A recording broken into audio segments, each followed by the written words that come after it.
Hello there, welcome back to the channel, Bob Moss Nano Tanks. Today I have another 20-gallon long tank. I have some more active substrate and I'm going to be making another Caridina tank. Woo! So as I mentioned, I have some more of the Amazonia version 2. This is just the leftover bits from the last video, from the last bag.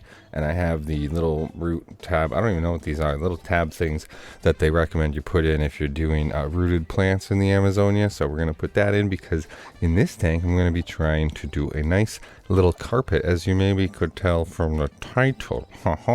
So we're going to add in the remainder of the Amazonia version 2 that I had from last video, and then I have this fresh bag here. So we're just going to put it in, have a couple inches of substrate, just like the last video where I want the root tabs. I'm going to put like 3 to 4 inches, and the rest of it I just need like 1 to 2. So I'm going to be adding it in and kind of grading as I go. These Caridina tanks were set up in the first week of May. This one, I believe I set it up on May 5th or May 6th. So by the time you see this video, it's already about 3 weeks into its cycle. So you probably won't see any Caridina shrimp in here in this video, but I will be getting something. I think this tank is going to be for blue bolts. The other one is going to be for crystal reds. I think that's the conclusion I've come to. I might swap it around, who knows? But what you're seeing here is my first little go around. I didn't quite have enough substrate. I checked the depth here and it seems to be, or I can get it to be relatively good enough for what we're doing. I just need some more grading. Nothing too special, too fancy here. I'm going to go like deeper on one side to thinner on the other, or at least that's my plan for now. As you will see, as I mentioned in the last video, the Amazonia is softer than what I'm used to with the sand. The sand gets very compact. This is a very light substrate.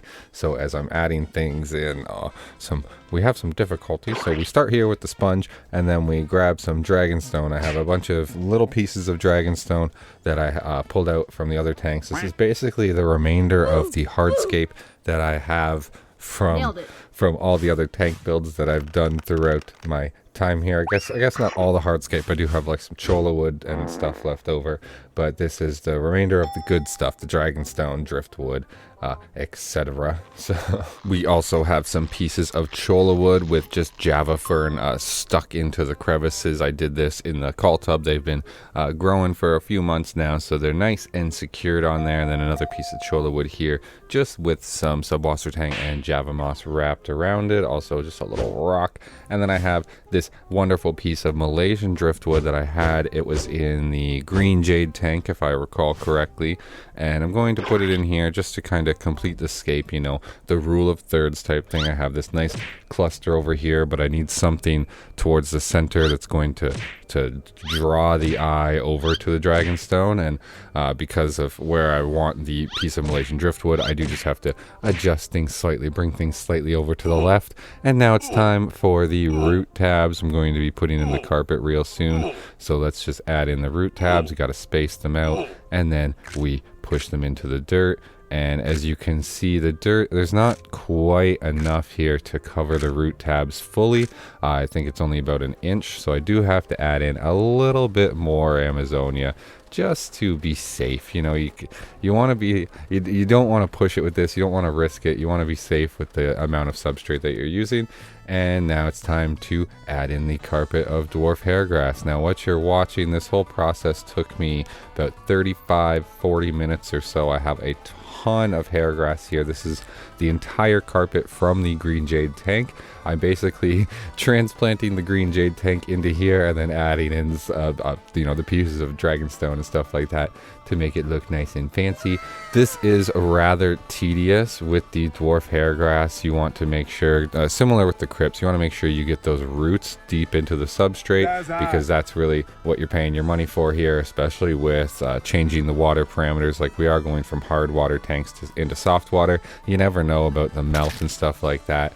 Another really good thing with dwarf hairgrass, or another really good thing to do with dwarf hairgrass when you're planting it, is to trim it. So after you have it in and after you have some water in, you just trim it so that it's nice and short. And that kind of tells the plant, you know, don't grow up, grow sideways. There's something keeping you from going up, so you need to spread out your runners, and it's kind of like a survival mechanism in the plant.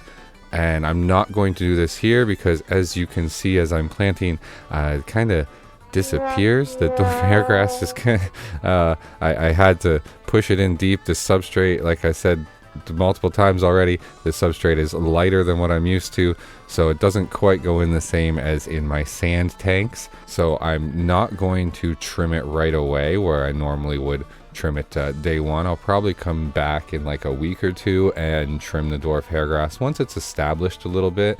I don't know, something tells me that I don't want to be pulling on it too much here, because I might rip it out, and that's bad news bears. All right, we are finally done with the carpet. That wasn't too bad. This will establish itself within a couple of weeks, and then within a couple of months we'll have a beautiful dwarf hairgrass carpet similar to what you see in my Bloody Mary tank. I think is the only one left with a nice carpet in it. So as I do in my other videos, I set this up on the floor, so we just gotta move it into its place, lift with your legs, you know, make sure it's supported underneath, and ta-da, it's in there. Let's get a little bit better of a shot for you here real quick. And there we are. Wow. Camera's up where it should be. You can see the nice escape here. And now the next step is obviously to add in our remineralized RO water. This is my water with the salty shrimp GH plus minerals. So it is a 150 TDS, a 6.5 pH or so. And we're just going to add it in slowly here with an airline. That's going to take a little bit. What they recommend is that you put in like a bag or a lid of some kind here to soften the flow of the water so it doesn't disturb your substrate. But I'm just going to rest it on this nice piece of driftwood, and that will kind of disperse the flow, and it won't mess up my escape at all. And we'll be back in a little bit here with a full tank. The next day. And there we are, tank looking all beautiful, filled with water, ready for the final touches. If you've been here before, you know the following steps. For those of you joining us here at Bob Moss Nano Tanks for the very first time, we're going to start by hooking up the sponge filter. Obviously, we need some airflow to this sponge filter. So we'll get that done real quick. Next up, I stole another one of my hang-on back filters from my 10 gallons, and I'm going to put it on here because bigger tanks need a bit more flow, and I just think they're going to be a lot more productive on these 20-gallon long tanks. So we'll get that hooked up, get the floating plant ring in its beautiful place so that the floaters don't interfere with the flow and get pushed under and stuff. And of course the AquaClear 20s you do have to prime, so we're going to do that real quick, and we'll get the motor running, get the flow going, and we'll get the flow turned up as high as possible.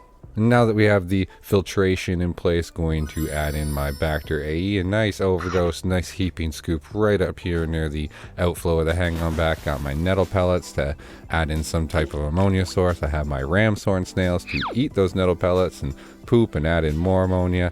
And as I stated in my last video, not sure how these ramshorns are going to do on the soft water, so we're going to monitor. I do have Malaysian trumpet snails as well. I may have to get myself some type of snail that does better in the soft water. In this tank, I'm just going to be using frog bit, going to try and avoid salvinia and duckweed. I want the long roots. I think it'll look really cool with the carpet. So yeah, we have the frog bit in here, and that is all. That is the tank set up. This carpet will take a few weeks to establish, as I said, and a few months to really look good. I am going to add in some subwassertang to the back right here, and maybe a few other little plants here and there as I go. But that's pretty much it. I guess this is my blue bolt tank is what it's going to be, is done and dusted. So thank you all so much for watching. Make sure to like the video if you liked it, subscribe if you're new here. Thank you to all my returning subscribers. Big thank you to my patrons, Brian Dotson, Michael Redman, and Leather Turtle. A huge thank you as well to my YouTube channel members, my newest member, Daniel Cordone, Tater Salad, Rival, Robert Redman, Poseidon's Pets, Mitch Bodema, and Jamie Anderson.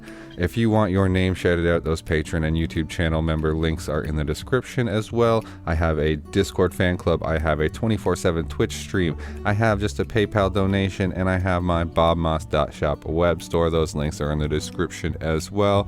Like, subscribe, leave a comment below. What should our special comment be this week? If you made it this far, make sure to leave the comment below, I love cake, And remember, guys, until next time, keep your shrimp hands strong. Bye-bye now. Delete this. Oh, that's too long. God damn it. Come on. Come on. And here we are, tank all refilled with water, looking beautiful. And now, if you've and now if you've been here before, god damn it. Next up, god damn it. Ooh, that was gross. Shit, what should it be? Oh, damn it, the washing machine.